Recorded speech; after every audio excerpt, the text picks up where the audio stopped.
Cruise news time. Well, Hurricane Idalia is impacting the cruise industry in a big way. We're seeing the world's busiest cruise port shut down and a huge announcement from Disney being delayed.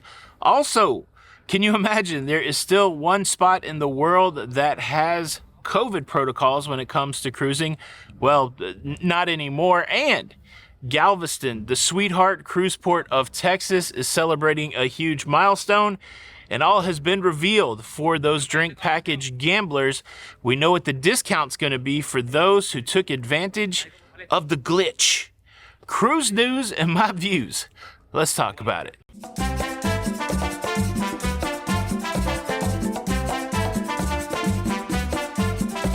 Hey, what's up, everybody? Welcome to La Lido Loca. I am your host, Tony, here with the latest cruise news and views for your face. Welcome from the Carnival Paradise. Welcome, more specifically, from the Normandy Lounge. This is the main theater on the Paradise. Yeah, it's the last day of the cruise for me. It's a sea day, and of course, top of mind for many cruisers on this cruise ship is Hurricane Idalia. Hurricane Idalia currently churning in the Gulf of Mexico. Still hasn't made land as of the time of this recording, but impacts are being felt. There's flooding in Tampa because of the storm surge. And then I live a county above Tampa, Hernando County.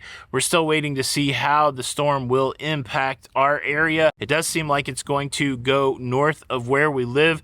It's the weirdest thing. Like, you feel relief that possibly your spot is out of harm's way, but if your spot's out of harm's way, then somebody else's spot is in harm's way. So it's a weird kind of thing there. But hopefully everybody that is in the path of the hurricane, hopefully everybody that is impacted will find a quick resolution to any problems that they have. Of course, the cruise industry impacted by Hurricane Idalia. We received a letter in our cabin last night saying that our arrival to Port Tampa tomorrow is unchanged. They haven't changed the schedule for our arrival, so as they're checking the weather, they do believe that the Port of Tampa will be available for us to return to. Now, Port of Tampa is closed today because of the hurricane, and the world's busiest cruise port also made an announcement that they would be closed today for the hurricane. We're talking about Port Canaveral. They closed the port down at 9 p.m. last night after the Oasis of the Seas was able to leave. That was the only ship in Port Canaveral yesterday.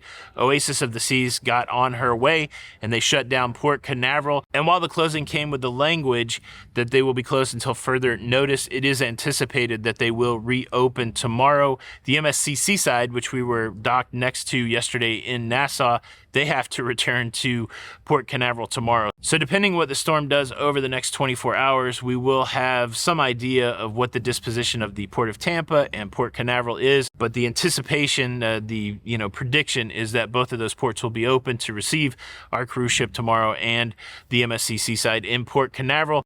That is the hope. Now, interestingly, it's not just cruise ships that are on the water being impacted by Hurricane Idalia, but also cruise ships in the making. Today, the 30th of August, there was supposed to be a big reveal of Disney Cruise Line's newest cruise ship, the Disney Treasure.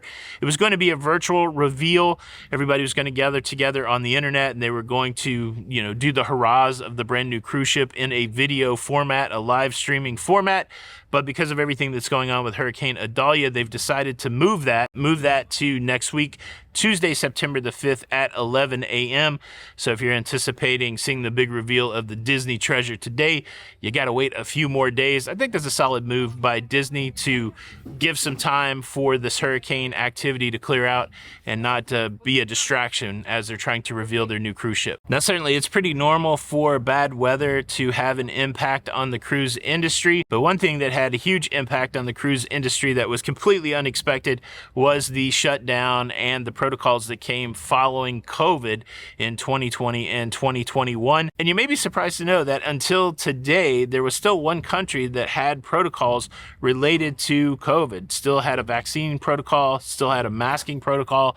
That country is Australia, but as of today, those protocols are gone. So now, if we look at the entire cruise industry, there are no COVID protocols for any of the locations in the world. I don't know how many months it's been since those protocols were dropped in the United States, but it's starting to feel like it's close to a year. So Australia now on board with the no requirements to cruise in relation to COVID. Now, it seems like every few days we have a new cruise news story about Galveston, Texas. I really do feel like Galveston is one of the up and rising cruise ports for the whole cruise industry. It really is the sweetheart of the industry right now, and they had a big milestone that they celebrated on the 28th of August. They celebrated their 1 millionth passenger of 2023 in the port of Galveston. We got a tour going on down there. I'll pick up the news in just a second. This tours are really great. So back to Galveston, the port officials, Carnival Cruise Line, welcomed the DeGraff family from Hudsonville, Michigan, not from Texas. They were celebrated as the 1 millionth passenger of 2023. Of course, Carnival has poured a lot of money into that port, $53 million in a partnership with the port of Galveston to develop a terminal for the new Carnival Jubilee. And that place continues to grow. I don't think I've covered the story yet, but there are talks for NCL and MSC to have their own terminal in Galveston. So that continues to expand as those plans get finalized. We'll talk more about that. But yeah, way to go, Texas. Way to go, Galveston. Again, we're scheduled to go there in January. I don't think I've officially announced that, but we will be cruising out of Galveston in January on the Jubilee and probably another cruise ship. But very exciting stuff coming up for Texas. Now, of course, the hot news last week was the Carnival drink package glitch. The glitch heard around the world, as it were. And now there's some resolution. We know what the discount is going to be for those who gambled on that glitchy drink package. I'm going to tell you all about that. But first, let me quickly invite you to subscribe. If you like staying up to date with everything going on in, I feel like I should do it longer since we're in a theater, cruising, please consider subscribing with the notification bell on. That way you don't miss out on any of these episodes. The buttons are right below if you're looking for them. Beep, beep, beep, beep, beep, beep, beep. Click it. Thank you in advance. Okay, the way the glitch story worked is this. Carnival users booking the drink package online were excited to find out that even though the correct totals displayed for the daily drink package, when those totals were calculated in the checkout, they were incorrectly calculated, and Carnival cruisers were able to purchase the full drink package, the full cruise drink package, for the price of just 1 day. Now, the glitch was quickly identified by Carnival and corrected, but not before a bunch of people were able to buy the drink package at this heavily discounted rate. I think it was like 90% heavily discounted rate. And Carnival came out and said, look, we can't sell the drink package at 90% off to thousands of people. That would cost us, well, they didn't say how much it would cost, but you got to assume that if they're not going to honor that price, it had to cost them millions of dollars. I was trying to think about that in my brain. As a business owner, what would be the cutoff? If I made a mistake and I had to pay $10,000 and I was a billion-dollar corporation, would I do that? Probably. If I was a billion-dollar corporation and I made a mistake that cost, several $1 million, would I do that? Maybe not. I don't know what the number was, but that's the calculation I'm trying to understand in my brain. But they said, look, we're not going to honor that mistaken price, but we will be sending out a discount code so that you can purchase the drink package at a discount. And now those emails have been going out and we know what the discount code will get you. It's going to get you 10%. 10% off a drink package. So think of it, if your drink package is $800 for the full cruise, you're going to save $80, which is a decent savings for the drink package. But I'm assuming that people that didn't get their price honored for the glitch, they're going to be bummed out. But I know there's some people out there that gambled on this thing, that bought the drink package knowing they wouldn't get the glitched out price, but knowing that they would get some sort of discount. And now that we know that the discount is 10%, what do you think? Did your gamble pay off? Do you think Carnival should have given a bigger discount? Do you think it was fair? Leave a comment below. Boom, that is your cruise news from the Normandy Theater on the Carnival Paradise.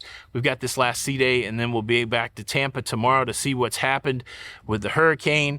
And yeah, it should be interesting, and I'll show you what it's like when we get home. So thank you so much for checking out the show today. I hope you enjoyed it. Show your support by hitting the like button. This is Tony for La Lido Loca, and until the next time, we'll see you on the Lido. Bye.